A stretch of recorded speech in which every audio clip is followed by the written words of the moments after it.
Hello. Today we're going to be talking about the 3-minute fix for that after lunch slump when everyone looks like they are melting into their chair, they really need a nap, and they have drifted off into some other place besides the room, besides the event. So maybe you recognize this if you are an event professional. Maybe you recognize this in yourself.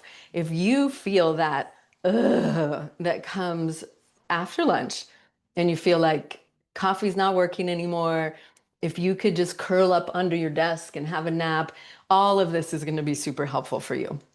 So aloha everybody, my name is Megan Nolan and I help event professionals to 10x attendee energy in just 3 minutes. And I'm really good after lunch. We'll get to that in a moment. So what we're going to be talking about today that you might have seen if you are an event professional, you see this in your attendees. If you've been to a training day or an event or even in your office, have you noticed that after lunch, everyone literally just looks like they are somewhere else? Of course, their bodies are in the room. Just going to check if this is happening. Still not like 100% sure on this whole LinkedIn Live scenario. Anyways, let's just roll with it. It looks like it is, but whatever. So it looks like everybody needs a nap. And do you want to know what it's called and why that happens and what you can do about it? That's what we're going to be talking about today. So technically, it is called the postprandial somnolence. Postprandial somnolence. I feel like I'm like Elizabethan English in a Shakespeare play. What does that mean, Megan? I mean food coma. Have you ever had a food coma before? I mean, probably on Thanksgiving, but like, let's talk about low key food coma when you just feel that you have so much to do, whether you're in the workplace at home, if you're an entrepreneur working from home, or you're about to bring a speaker on stage, or you need to be paying attention to the speaker that's on stage, and you feel that roof feeling, that drop in energy that comes after you've eaten a meal. It's normal. We're going to talk about what's happening inside your body and what to do and simple shifts that you can make either at your event, in the agenda of your event, or during your workday to prevent that from happening, right? Because of course you need to eat. Hello, of course you need to eat. But when you're in flow, right, whether that's at an event or a conference or a meeting or in your own workday, we want to make sure to really work with the natural rhythms of your body because, in case you forgot, you're not a rock, right? You're a human, and there's certain things that are happening, like billions of things, Megan. Come on. There's billions of things that are happening inside your body literally right now. Like you're growing toenails, you're digesting your breakfast, your hair is doing whatever your hair does. So there's so many incredible things happening inside your body at any given moment. And so it's really important that we learn to work with this, right? Because what happens when we eat is that we have a shift. We have a shift in any energy. We have a shift in blood flow from the brain to the belly. Hello, that's obvious, right? So what happens when we're getting reduced blood flow and oxygen and nourishment to the brain? We get a little bit sleepy, right? Your body is doing something very important. It's digesting, metabolizing food for energy, for bone building, for muscle repair, for tissue development. It's doing amazing things when it digests food. So it slows everything down so that you don't get crazy. You're not like, okay, I just ate lunch, I should run a marathon now. No. So what happens is when we have lunch and then we go back into the event or we go back into the office, we have a natural drop in energy, right? Because there's a spike in blood sugar. This is important for us to realize, especially when we want to be really intentional with keeping your attendees energized and focused. Aloha, everybody. Let me know where you are in the world. I don't know why I can't see comments or anything, so I'll come back to you later, but I'm glad that you're here. Maybe, yeah, would love to know where you are in the world. So what we're talking about is how after you eat lunch, you go into a slump, right? Your energy levels drop. And so what happens is really important that we get a little bit of movement in because we have that higher level of blood sugar in our body because we've had probably a more carbohydrate carbohydrate rich lunch. So that's one of the shifts that you can make is be really intentional with what is served at lunch and what you eat at lunch. When we eat more fats and proteins, we have a nice level amount of blood sugar, right? So you know this, right? Think about last time you had a big meal with a group or family and you just overate and then you had all sorts of yummy, delicious things. You maybe snacks, maybe treats, maybe you had a lot of caffeine. And then you just get to the point where you're so lethargic and you just need a nap, right? You just feel like you're tuckered out. So if your attendees or even yourself in your own workplace, you're having a big meal and then you're going back and you're asking people to pay attention and be present and be focused and be energized, well, that's a big ask. And so this food coma that happens after lunch happens to about 90% of people. 90. That's really significant. So what can we do, right? When we have this higher level of bloating and digestion, especially because people are sitting, we'll get to that in a minute. We want to make sure that we are doing something that not only supports them being present in the room, supports you being present in the room, if it's your body, right? If it's you that just had the big lunch, we want to be intentional with our food choices, right? And our food offerings so that we are really supporting that sustained energy throughout the day. So making mindful choices when it comes to meals, that will help to prevent that afternoon slump. So let me know if that's making sense, right? I just want to look at my notes. So yeah, after about 90 minutes of eating, that's when we have this whole whoa, collapse in energy levels.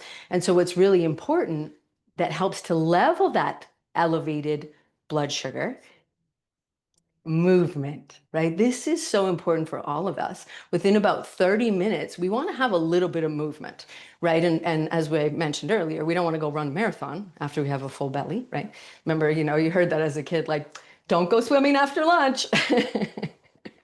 For some reason, I always was so like scared to go in the pool or the ocean after lunch because, I don't know. Anyways, so even just a few minutes of moderate movement actually helps to level the blood sugar because the muscles are now moving, they're engaged, and they have more demand for energy. So they pull that blood glucose into the muscle tissue. Hi, Scott. Thanks so much. Great to see you. Here's where we see the comments, Megan. Thanks so much.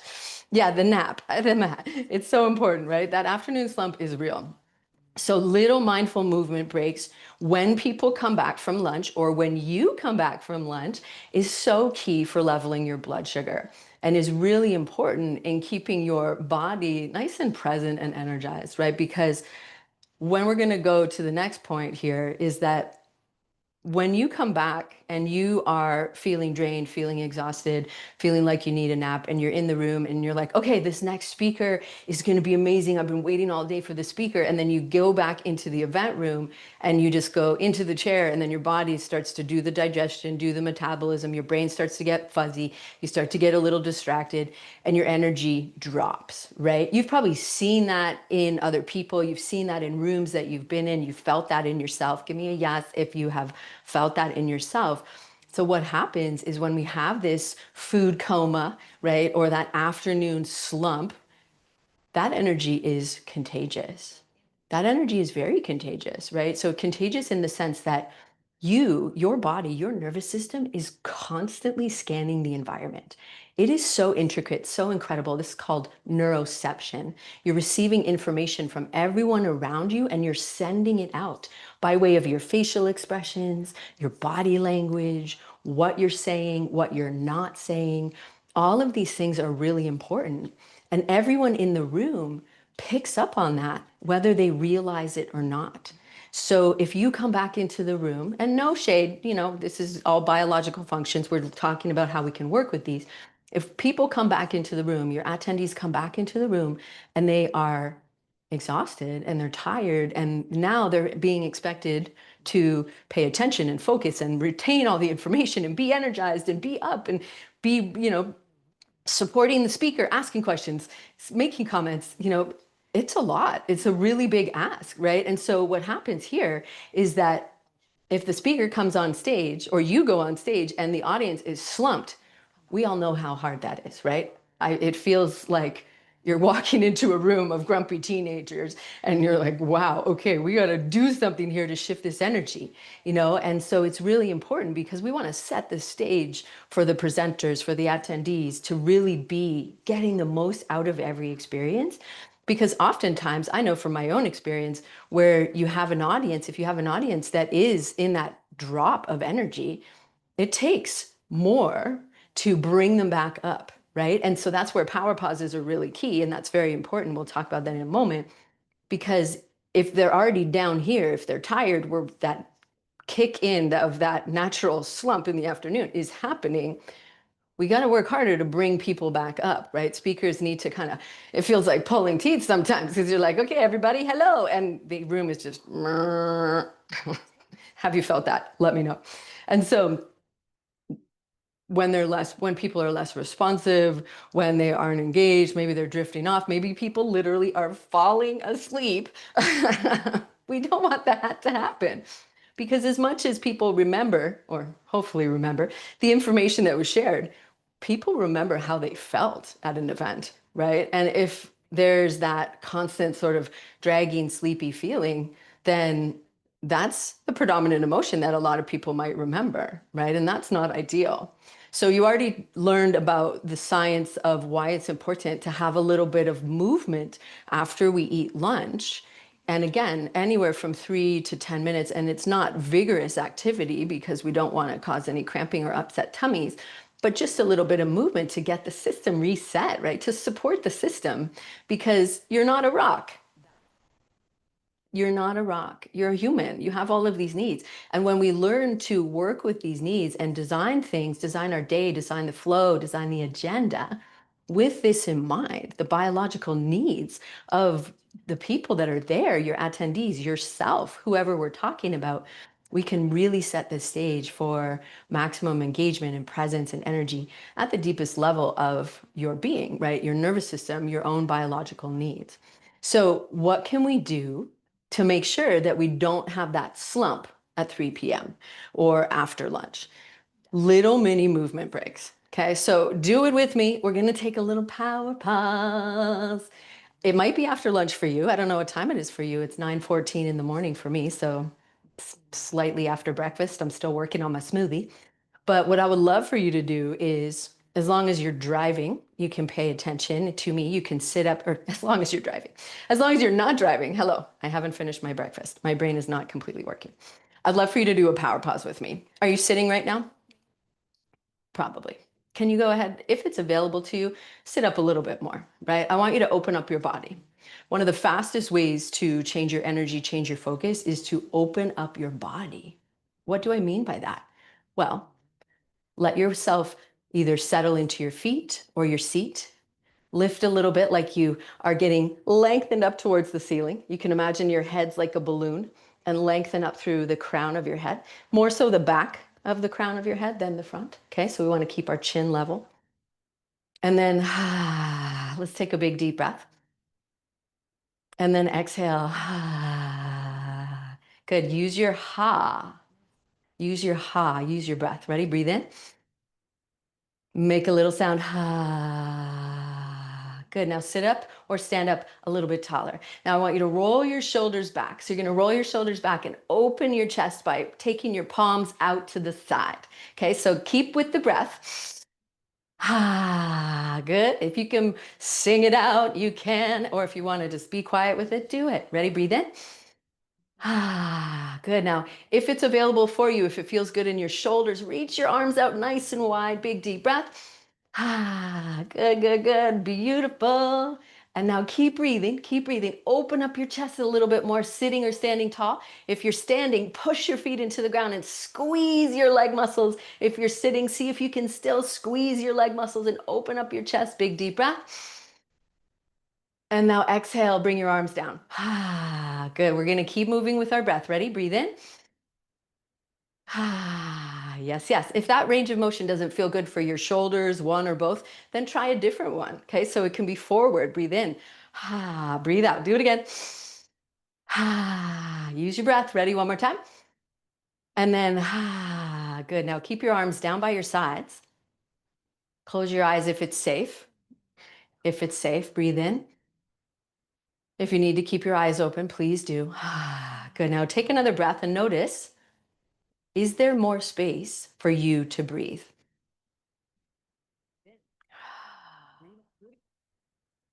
Is there more space for you to breathe? Beautiful. Okay. So now, what I want you to do is we're going to play charades. I want you to do your best. I had way too much lunch. I'm really tired. I've been sitting in this chair for 3 days and I'm really ready to do something besides sit in this chair, but I need to be in this room and I want to be in this room. Impression. Okay. So give me your best 3 p.m. slump impression. I'm not sitting, so mine's going to look a little different, but I'm going to pretend I'm sitting. Okay. Just kind of feel your body drop, sag, slump, whatever. Okay. Now hold that. You're doing great, by the way. You're doing great. Your impression, nailed it. So now keep the slump. We won't stay long because for obvious reasons. Take a big deep breath in. Can you? No. Try again. Slump it out, slump it out, slump it out. Okay. Now that's enough of that. I would never leave you there because I want you to feel strong. I want you to feel powerful. I want you to be able to breathe deeply. So open up your chest again and take another big inhale. Good. All right. What did you notice? How was the slump? Not cute, but you nailed it. You nailed it. I can't even see you, and I know you nailed it. And so when you were in the slump and you were just playing and you were just there for literally 42 seconds, okay? What about hours? What about days, years, months? Okay, so could you feel the difference when you were in that slump posture versus when you were open, when you were in that power pose, when you were able to breathe deeply? Give me a yes in the chat if you felt a little different. Were you able to breathe completely? No.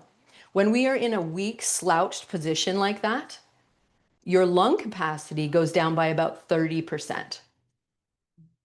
30% of oxygen and nourishment and blood flow and energy is decreased. That's significant, right? So especially when we're trying to pay attention to something and we have 30% less oxygen and blood flow to our brain, that's really significant. How are we supposed to pay attention if we're like running, not on full force? So what happens when we sit, within about 20 to 30 minutes, there's a significant decrease in blood flow and oxygen because of the weak, collapsed posture, because we're not able to take full diaphragmatic breaths, right? Did you feel that? Let me know in the chat. Let me know in the chat. Because your lung capacity is diminished because you literally are squashed, right? And so when we're squashed like that, we take short and shallow breaths using the muscles of the upper back, neck, and shoulders, which are already doing amazing things by holding that beautiful melon of yours on top of your skull or on top of your spine. So those muscles are tired already, and they are the backup team, right? They're not the number one player. They are doing things they're not really well designed to do. Your diaphragm is your main breathing muscle. So when we take these short, shallow breaths using the neck and shoulders, we have more tension, we have more pain, we have more discomfort, which is again another source of distraction potentially. But more importantly, when we take those short and shallow breaths, you're breathing in a stressed pattern. So when your body is breathing in a stress pattern, that is the main signal system to your brain. Your nervous system is signaling stress, stress, stress. Your brain's getting the message, I'm not sure why we're very stressed, but we are breathing as though we are very stressed. And so that shifts brain activity, right? It decreases cognitive function. So when we shift into that stressed survival state, even though it's likely not perceived as such by you, your body is signaling that to your brain through your nervous system. What happens here is we get a decrease in creativity, in focus, in memory retention, in ability to stay on task, stay in the room, because your brain is at a very deep fundamental level, at a biological level, is scanning for threats because you are signaling that there is something very wrong by the way that you're breathing. Okay, so that's why it's so important for us to open our body up and bring our breath back to that steady, even state. And this is so effective because it shifts within about 3 deep breaths, shifts the brain activity. So it brings your prefrontal cortex back online, which is essential for that higher functioning of the brain, right? And also essential for maintaining energy levels because we're not getting a flood of cortisol and adrenaline in response to that perceived threat. Your brain signals, oh, okay, we're good. We're back in creation mode. Let's bring on the dopamine, bring on the serotonin. And what happens there is those are the neurochemicals necessary for keeping your mood and your focus levels up. Okay, so hopefully this is making sense. If you have any questions about it, please let me know. Right, and so here we are in the food coma, going and sitting, and sitting for however length of time, for undetermined amount of days and potentially weeks and years at this point. But that's a whole other conversation about sitting. Don't even get me started. But I'm already started. So here we are. How can we work with these natural rhythms, right? Is that you're not a rock. Your attendees are not rocks. We want to make sure to support the natural rhythms of the body and not inadvertently trigger stress and distraction and that afternoon slump. So it's really important that we recognize the need for really intentional movement breaks to keep people energized, focused, present in the room. And it doesn't take long, it doesn't take much for us to have these shifts. And so I hope that you got to experience that yourself when we did that little power pause. I hope you noticed how different it was for you to attempt to breathe when you're in that weak or slouched, I'm tired and I need a nap, I'm melting into the chair position, versus being up and open and breathing slow, big, powerful, energizing breaths. So we want to work with natural rhythms of digestion and metabolism and energy flow and ultradian rhythms. So these are the natural cycles that the brain goes through. And really, we notice shifts in the body after about 30 minutes of sitting. But yet when we go and either sit down at our desk or we go into the ballroom at an event, most people sit for hours at a time. So this is what's happening underneath the surface, right? And it's really challenging if we're really working against biological needs and rhythms, and at the same time asking ourselves or other people to be sharp, to be present, to be engaged, to interact with people around them or interact with the person on the stage and remember everything that was said, right? So movement is so powerful for keeping the system literally primed for receiving and retaining all the information, and at the same time shifts the state of the nervous system so that people are in a grounded and connected and ready state, right? And so that mode of the nervous system I call flow mode. Right? We're not in go mode because we're not activating stress response.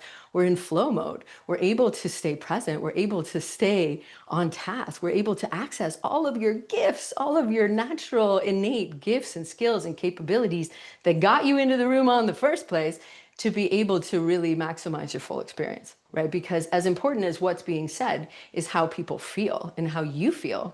Because when we're in that flow state of the nervous system, you're in that higher state of the mind, the ability to access higher levels of function and creativity and memory and imagination and happiness and all the beautiful things that are available to you. So that's what I wanted to share with you today. I hope that you really enjoyed this. So today we were talking about the 3-minute fix to prevent that 3 p.m. slump, that afternoon slump, which is oh so real, especially on day 2 and 3, right? So the cool thing about power pauses is they are affecting everything that we just mentioned. They are really effective, and movement, as you now know, or were reminded of, is literally the most effective way to shift energy levels and really keep people grounded and present and in the room and support them at the level of their nervous system because they're humans, not rocks, right? So if you have any questions about anything that I shared today, I would love to connect. Feel free to send me a DM. And if you want to learn a little bit more about power pauses, you can go to takeapowerpause.com, and I will drop that link in the comments in a moment or so.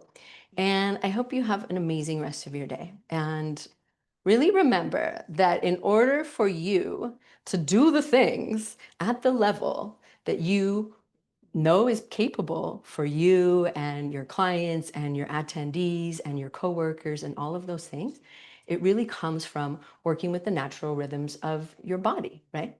You're a human, not a rock. And when we learn these different aspects of what you can do at a fundamental level to be truly supported at the level of your nervous system, so that you're thriving and you're in that connected or regulated state of the nervous system, which is the ability to respond to what's happening and then come back to that nice connected state, right? These are some of the key tips that you can begin to integrate. So I hope that you found something that ignited a little spark within you. I hope that you found something helpful for you here and maybe some inspiration for your future event design or even just designing your day. What you can do after lunch so you don't feel like you want to curl up under your desk and nap. And I mean, I'm here for that too. Some people love naps. So have a great rest of your day, everybody. Take good care, and I look forward to chatting with you soon. Aloha. Bye-bye.